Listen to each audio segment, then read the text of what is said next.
Hey everyone, Dave Erickson coming to you from my kitchen. The next sheet I want to talk about is why do you want to lose weight? Turning your shoulds into musts. Now this page is extremely important, so I want to spend as much time as we need going over this page. This is an important step in the path of success. If you go and look at the path of success and the path of failure, you will see that one of the steps is identifying those reasons, those things that turn I should lose weight into I must lose weight. This is such an important part of how you develop the strength behind your willpower. Now we'll talk about how to use your willpower correctly so you don't need superhuman willpower strength to be successful, but you still need to go beyond those generic reasons that we all have to lose weight. Now most people, I would bet 80 to 90% of most people that start a weight loss program or start a diet don't even do this. They skip completely over it and they go right to trying to force themselves into new behaviors. Why? Well, it's obvious why people want to lose weight. I want to feel better, I want to, feel better about myself, I want to be happier, I want to be a better, all these generic reasons that we all have, and they're fine. But they don't hold a lot of power because they're not individualized. We are motivated by emotion, not facts. I feel like doing this. I feel like doing that. Well, the facts say that this is this. Well, no, I feel like. So facts don't matter. Emotions matter. And emotions come from your individual circumstances in your life. The things that motivate you, the things that stir your emotions, those needs that you have, those things in your life that are super important to you. So that's the first step. So that's what we're going to do right now, is I'm going to help you to find those reasons, find those things that will motivate you. So go get yourself a pen and a piece of paper and come right back. Alright, first of all, because this is so important, you have to be in a place where you're in an environment where there's complete peace and lack of distraction. We can't have the TV on, we can't have radios on, we can't have people running around. So make sure that if you're not in that place right now, just stop the video and come back to this and get yourself in a place. If you have to get up a little earlier in the morning and watch this on your own, downstairs or somewhere where there's nobody around, or in the evening after the kids are in bed watching this, make sure that you're in an environment where you're at peace, where you're comfortable, and you really can think about this, because these things are going to be extremely important for you to use, to program in your mind, to help you as we go forward, to help you make weight loss permanent in your life. Alright, so you have your piece of paper and your pen. Now what I want you to do is write down these answers just quickly as they pop in your head. Don't overthink them, because the true answers will come right away. First question, what is the most important thing in your life? Just write it down right now. Alright, underneath that, write a number 2. And what else is extremely important to you? Or what else might you list as the most important thing in your life? You may have had 2 or 3 things pop in your head right away. So write down another thing. It doesn't have to be in order. Just write it down. Alright, now number 3. What is another thing that is really important to you in your life? Now for the sake of time we won't do number 4, but you might have a number 4, a lot of people do. But it goes, typically for most people it goes like this. Number 1, our kids. Number 2, our family. Number 3, our career. And then number 4, our friends and those people we know. Now you take that list, those are the things that are the most important to you. You take that list and you ask 2 questions. If I lose weight, if I start doing those things to lose weight, exercise, learning to love exercise, learning to love eating, changing my diet, changing my viewpoints and attitudes and love for exercise, and I start doing those things, how will that affect, or how could that affect? We're just creating some scenarios here. How could that affect those things in your list? For example, your kids. If I start to eat healthy and bring home healthy foods and cook healthy and talk about eating healthy and why I love eating healthy and why I love to exercise and how it makes me feel, how could that affect your kids? Not only now, but as they become adults and as they teach their kids and you become a grandparent. So just think that scenario through and write down your thoughts. Now we're not going to have time in this video today to do all of this because it'd be a super long video, but you're going to take 20 to 30 minutes of sitting and going through these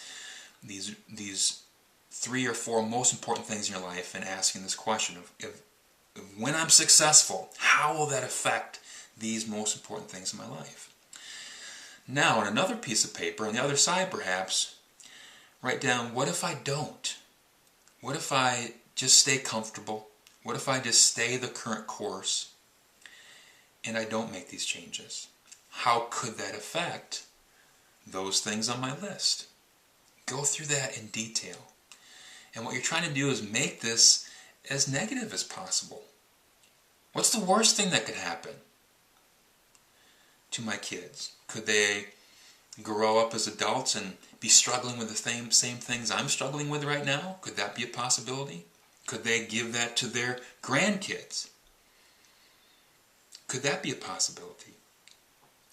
Could someone you love come down with a disease because of being overweight, or struggle in their life with divorce and with their career and such, and holding jobs and their own self-image because of that? Go through those scenarios in your head and make that as negative as possible, because it's a chance. There's a possibility there. As long as there's a possibility and that you focus on that, that's going to help you to want to avoid that. And that's what we're trying to do with that. So go through that exercise and write those things down. Take the time to do that. Don't do that now, but take your time to do that. One thing to think of too is the thoughts that you focus on move you.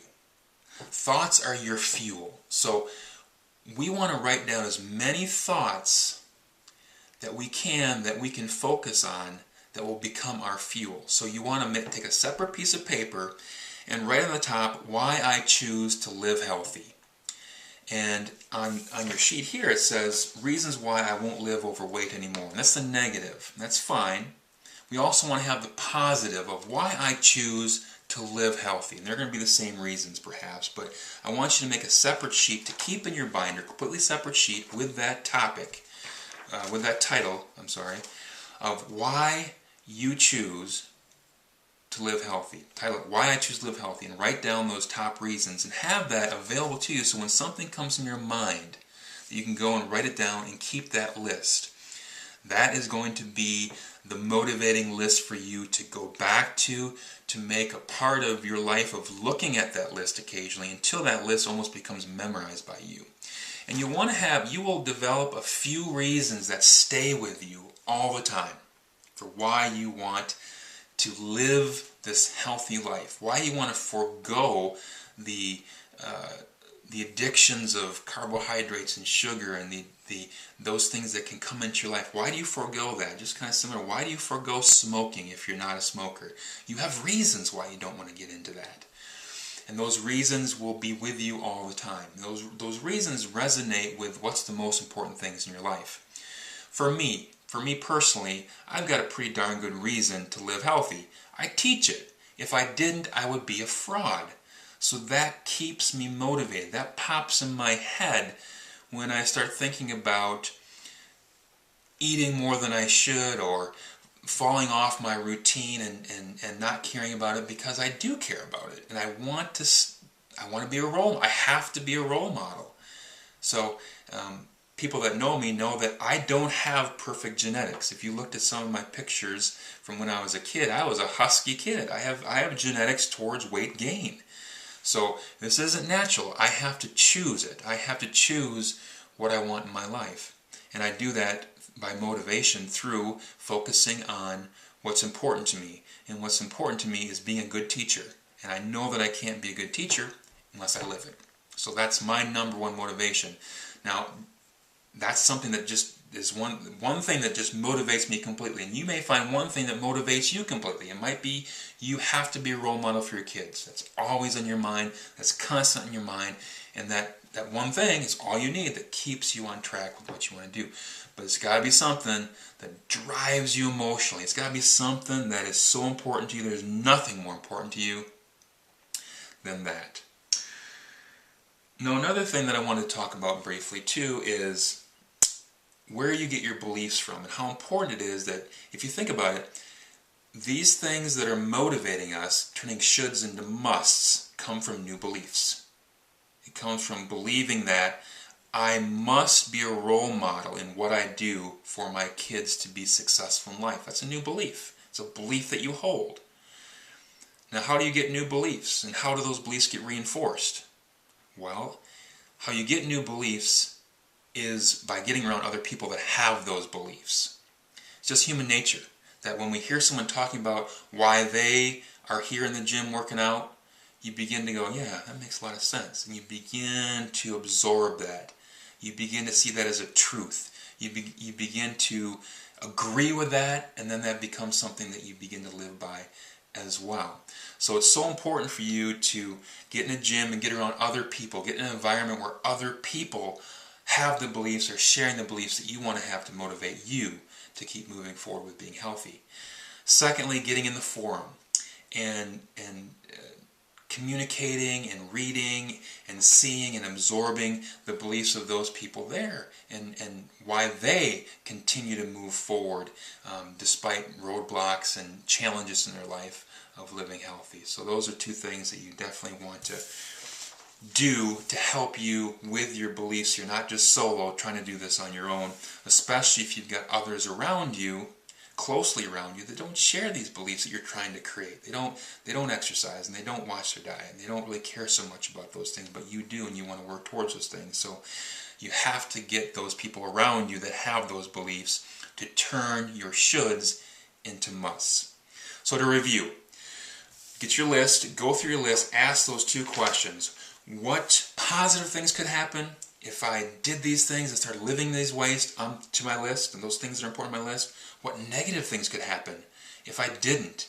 If I gained more weight? If I continued down this path? What negative things, worst case scenarios, could happen to those things that are important to me on my list? And then make a separate sheet of paper of why you choose to live healthy, and make that a place where, as ideas come into your mind, as you start to develop more reasons why you must, you can write those things down, so you've got this huge list of musts that just overwhelm you, meaning overwhelm those excuses that come up. Oh gosh, I really want to lose weight to feel better, but this is just too hard. It's not, or I want to lose weight to be a good mom. When the going gets rough, you may change that and go, you know what, I can be a good mom no matter what I weigh. What's more important is that I, do these other things in my life, that I'm a good provider. It doesn't matter what I weigh. Your mind will go there. It will make excuses, and it will pull you back towards those old habits if you don't have a list of musts that compel you and drive you. And when you have a long list, it's like stacking up weights on a teeter-totter. Put a lot of weight on this side goes up. It forces it. Now, like I said, you'll probably have just a couple in your life that really motivate you, that are the top ones, that stay with you all the time, that are with you constantly, that pop up always as you're making choices in life, and that will eventually get you to that point where everything becomes automatic to you. But starting off, you want to make a big long list. Just to review, make sure you go through this process. Don't skip this process. Make sure you go through it and you thoroughly think this through. And don't make this a one-time event. Make sure that you're continuing to think about your life and yourself, and how what you do affects others in your life, and how important those others in your life are, and that's your list. And by continuing to think about this going forward, and not just one time, you will continue to make other distinctions, and it will also reinforce those initial reasons, those musts that you've come up with, changing your shoulds to musts, and will help you tremendously as you make decisions. And what it will do is, it's not only will increase the power of your willpower, but it will make making those choices easier, because you'll want to, having that thought underneath what you do and how you live your life. So very important. So Dave Erickson, coming to you from my kitchen. Live by choice. Talk to you soon.